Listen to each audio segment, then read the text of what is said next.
Let's see this question. The upper half of an inclined plane of inclination theta is perfectly smooth while the lower half is rough. A body starting from the rest at the top come back to the rest at the bottom. If the coefficient of friction between the lower half is given by, ठीक है, अगर मैं बात करूं ऐसे incline plane है, आधा यहां से स्मूथ है और इसके नीचे वाला रफ है, यह है रफ और यह है स्मूथ, और यहां से बॉडी स्टार्ट की और यहाँ पे धीरे धीरे स्मूथ तो नीचे आएगी, वेलोसिटी बढ़ेगी, और यहाँ पे आगे वापस से वेलोसिटी क्या हो गई, जीरो। तो यहाँ पे हमें जो कॉन्सेप्ट यूज किया है वो है काइनेटिक फ्रिक्शन। फ्रिक्शन, ठीक है। अगर मैं बात करूं, चलो इसमें अप्लाई करते हैं, तो यहां से यहां तक जब मिडिल हाफ तक ये जो डिस्टेंस है, मैंने एच या डी बोल देते हैं इसको, ये डिस्टेंस भी क्या है, डी। यहाँ पे जो वेलोसिटी है वी वो निकालते हैं।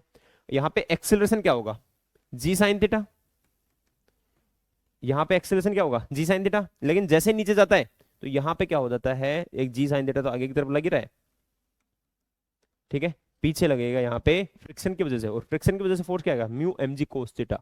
फोर्स है mu m g cos theta, तो फ्रिक्शन एक्सेलरेशन क्या हो गया, म्यू जी कोस थीटा। तो पीछे की तरफ अगर मैं बात करूं तो यहाँ पे हो जाएगा mu g f r, friction force देख लो, mu m g cos theta. तो इसकी वजह से एक्सेलरेशन आएगा, तो यहाँ पे इसको बोल देते हैं, चलो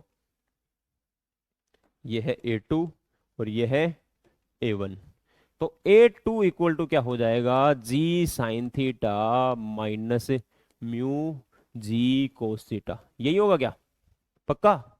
देखो ये गलती मत कर देना, ये क्यों नहीं होगा, इससे आगे की बात बोला रिटार्ड हो रहा है, तो रिटार्ड हो रहा है तो इसका मतलब क्या, नेट एक्सीलरेशन पीछे की तरफ है, मतलब ये ज्यादा है और ये कम है। तो यहां पे अगर बात करूं, इसको ऐसे ना लिख के हम लिखेंगे mu g cos theta minus g sine theta. अगर उल्टा लिख देते, जी साइन थीटा ज्यादा होता तो वो अभी भी एक्सीलरेट ही हो रहा होता।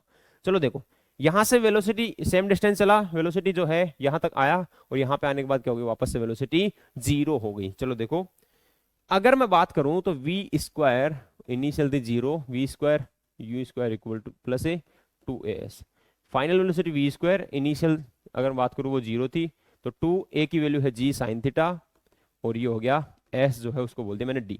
अब सेकेंड वाले केस में लोअर हाफ की बात करते हैं, उसमें final velocity zero, initial v square minus acceleration उल्टा है माइनस, और ये हो जाएगा g mu g cos theta minus g sine theta, और ये हो जाएगा डी।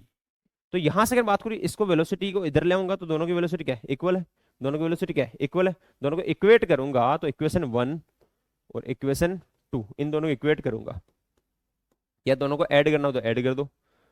तो यहां से अगर मैं बात करूं तो हमें मिल गया 2 जी साइन थीटा इक्वल टू, या 2 से 2 यहां से अगर बात करूं, ये डी इक्वल टू जाएगा 2 mu g cos theta minus g sine theta into D.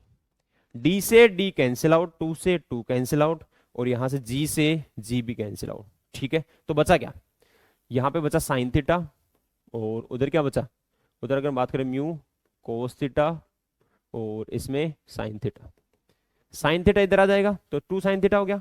2 sine theta अगर मैं बात करूं, हमें निकालना क्या था, इसमें पूछा क्या था, तो यहां से कोफिशिएंट पूछा, तो कोफिशिएंट की अगर मैं बात करूं तो कोफिशिएंट क्या हो गया, देखो 2 sine theta equal to mu cos theta, तो म्यू इक्वल टू क्या हो गया, 2 tan theta. Mu equal to कितना हो गया, 2 tan थीटा। चलो ऑप्शन मैच करवाते हैं, कौन सा ऑप्शन मैच कर रहा है, तो ऑप्शन कौन सा मैच कर रहा है, option D is my correct.